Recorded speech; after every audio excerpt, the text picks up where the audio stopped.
Well, it is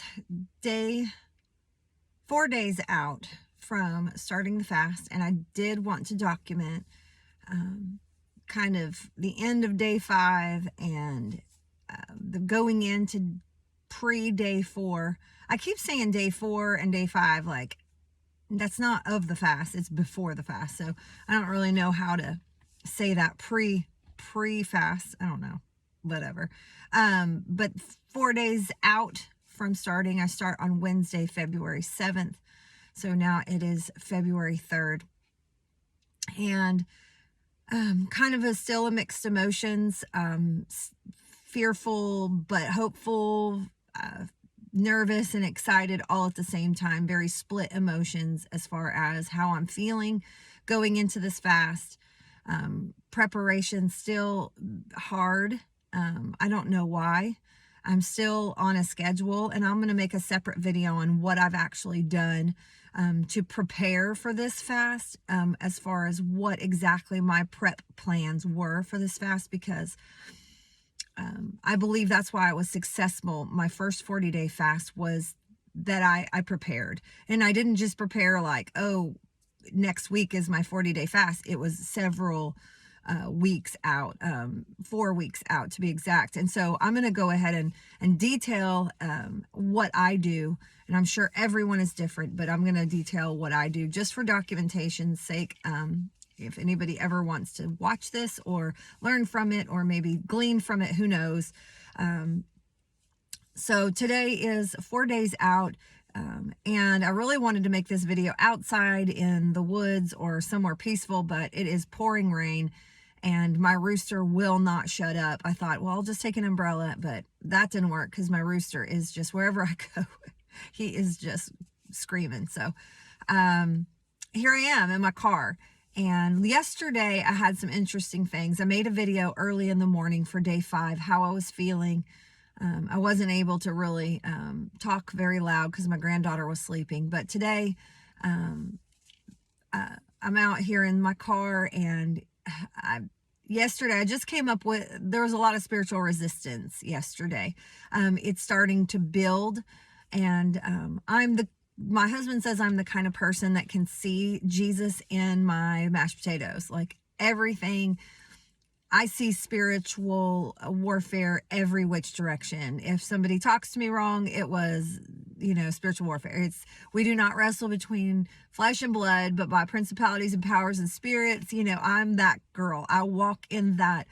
I recognize that we walk in that place. I recognize that there's a war going on. And so, and I know that sometimes life is just life. Just because I tripped and stubbed my toe in my living room doesn't mean the devil pushed me. It's not always the devil's fault. It's not always our flesh's fault. Sometimes life is just life. And so, but I also know that a lot of it is spiritual. A lot of what we go through on a daily basis that we're like, why did that just happen? It is spiritually based. And so I recognize that, yesterday afternoon, just some things that happened. I don't want to go into it too deep because, I don't know who's going to watch these videos or if anybody's going to watch these videos, but 2 people that I'm very, very close to that I desire to know the Lord and to worship God and to know truth, really just put their hand up in my face and just said, no, I don't believe what you believe. I'm probably never going to believe what you believe, and just really pushed me away. And I know that resistance is not just accidental on day 4 of prepping for a 40-day fast. That we didn't it's not just a coincidence. And so I have been experiencing, my husband at work is having he came home with, why did this just happen? Like out of the blue. And I'm like, well, I tend to think that it's spiritual. And sometimes he doesn't think in that same kind of mode. He's more, they really just don't like me, or, this is a human problem. And typically it's just a spiritual problem. And I really do feel like, that some of the resistance is because, we're entering a building program. Faith is high. I'm about to enter into a 40-day fast. That's, my flesh is going to be obliterated. His will, not my will, is about to, take place in my life. And so I've got my eyes open for that. And I really highly suggest anybody that does a 40-day fast has their eyes open to the fact that you will experience some resistance. And if you don't, well, God is gone before you and cleared it all out. But typically you will have some spiritual resistance. And so that's what I'm dealing with. Yet the late of yesterday and then early this morning when I woke up, my husband and I talked about what had been happening to him at work and how discouraged he was. I don't think he slept last night very well at all. I don't know if he even came to bed. He's been heavy-hearted about it. And so we talked and we looked up some scriptures this morning and clarified that this isn't personal vendettas. This is literally a spiritual issue. And so, and the solution sometimes isn't what we want to do. Our flesh wants to confront, and our flesh wants to, go after the person that's causing the problems. But really the right thing to do is to do what Jesus did and just, be quiet, walk away, let the trash take itself out, so to speak. And it's not always easy. So that's where I'm at on day 4. Still having some issues with food. I'm just still really, I want to eat. I mean, by now, usually you've got it in the mindset that this is what we're doing. Body, you're gonna be in want for a while, and your mind kind of follows suit. But this time I've dealt with a little bit more of a mental struggle as far as, just, I don't know, just struggling as far as not reaching for food. And I've noticed that lately, I'll reach for the food and get it almost to my mouth and be like, wait a minute, it's not time to eat. And so, I'm struggling with there a little bit. Also, I'm a procrastinator by nature. And so I really need to, when I have some free time this weekend, sit down and really nail down my schedule for fasting. And that could be a whole nother video as well. It's very important that I stick to my schedule while I'm fasting. Of course, I have to be flexible. Things change, and I have to be able to pivot and move through this. But if you can stay on a schedule, if you're a schedule person, I'm a schedule person, it really is comforting. So every morning, get up at the same time. Every morning, do your devotions, your prayers, go to work at the same time. To me, call me predictable. I'm probably predictable spiritually. The enemy knows where I'm at, what I'm doing.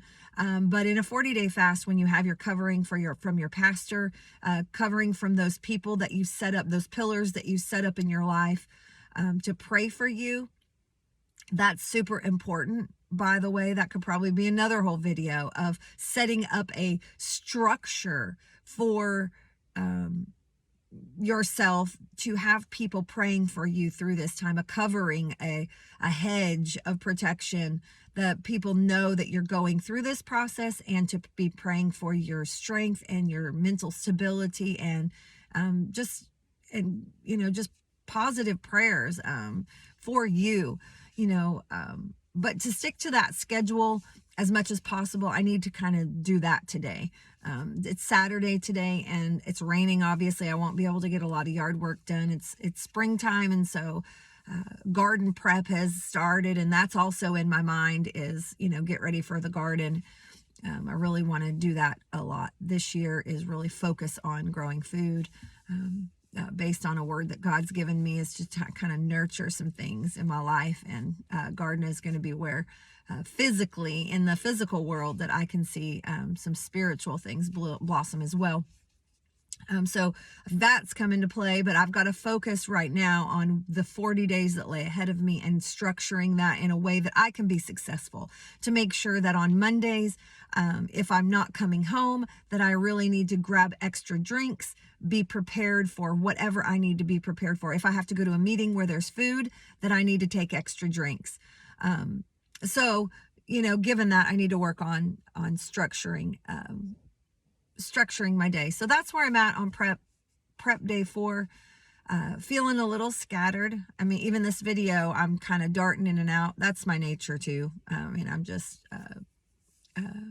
not a linear thinker. And so that's kind of where I'm at. Day 4, just still nervous, still feeling those feelings of kind of starfishing in the door, like, oh, I don't want to go, but I know I'm excited all at the same time. I want to go. My flesh just is having a really hard time submitting, but we're gonna crush it. We're gonna not his will but my will. This is for our church. The point of this fast is for a corporate body. It's crushing my body so that some corporate things can be put into place. Hopefully, this fast is for Eastgate Church and for the lost in our area, that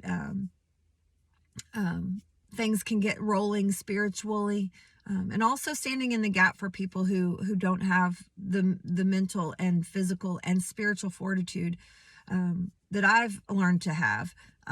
Some people can't fast 40 days, and that's okay. Some people can't fast at all. And so I'm here to stand kind of in the gap. God asked, is there no man that'll stand up? And I'm willing to stand up. That doesn't make me a martyr. That doesn't make me better than anybody else. It's just that I'm willing. I'm willing for God to use me, and I'm willing to stand in for people that don't have the skills, don't have the ability. So use me, Lord. Here I am. So that's where I'm at. Day 4. I'll be making a prep video also today. And so that's where I'm at. So till tomorrow.